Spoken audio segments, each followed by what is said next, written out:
24 ವರ್ಷಗಳ ಹಿಂದೆ ಸಂಸತ್ ಭವನದಲ್ಲಿ ಮೇಲೆ ದಾಳಿ ಮಾಡಿದ್ದ ಉಗ್ರ ರಾಷ್ಟ್ರಪತಿಗಳಿಗೆ ಅರ್ಜಿ ಹಾಕಿದ್ದ, ನನಗೆ ಕ್ಷಮಿಸ್ಬಿಡಿ ಅಂತ. ಕ್ಷಮಿಸಕ್ಕಾಗಲ್ಲಪ್ಪ ಅಂತಂದು ಕ್ಷಮೆ ಬೇರೆ. ಇವನು ರೇವ್ ಪಾರ್ಟಿಯಲ್ಲಿ ಸಿಗಾಕೊಂಡಿದ್ದಂಥ ತೆಲುಗು ನಟಿ ಹೇಮಾಗೆ ಕೋರ್ಟು ಜಾಮೀನು ಕೊಟ್ಟಿದೆ. ನಾಳೆ ಬಿಡುಗಡೆ ಆಗ್ಬೋದು.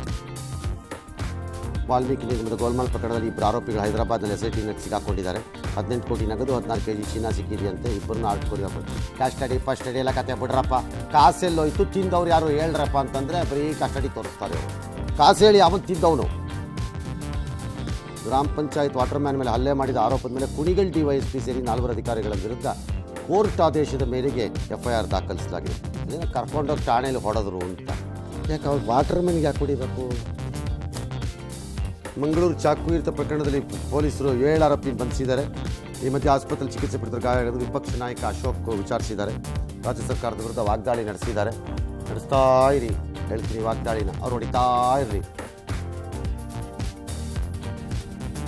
JP ನಡ್ಡಾ ಕೇಂದ್ರ ಸಚಿವರಾದ ಹಿನ್ನೆಲೆಯಲ್ಲಿ BJP ಅಧ್ಯಕ್ಷರು ಯಾರಾಗ್ತಾರೆ ಅನ್ನೋ ಪ್ರಶ್ನೆ. 5-6 ತಿಂಗಳು ಆಗ್ಬೋದು. ಅದು ದೊಡ್ಡ ಪ್ರಕ್ರಿಯೆಯಲ್ಲಿ ಅವ್ರಿಗೆ ಅವರೇ ಇರ್ತಾರೆ ಅಂತ ಹೇಳಿದ್ದಾರೆ. ಸತೀಶ್ ಜಾರಕಿಹೊಳಿ, ಲಕ್ಷ್ಮಣ್ ಸವದಿ ರಾಜಕೀಯ ಸಂಘರ್ಷ ಇನ್ನೂ ಮುಂದುವರೆದಿದೆ. ಅವರೇನೋ ಸವದಿ ಹೋಗಿ ಇವತ್ತು CM ಭೇಟಿ ಮಾಡಿ ಚರ್ಚೆ ಮಾಡಿದ್ದಾರಂತೆ. ಫುಲ್ ಕುತೂಹಲ ಅಂತೆ. ಏನಿರ್ಬೋದು?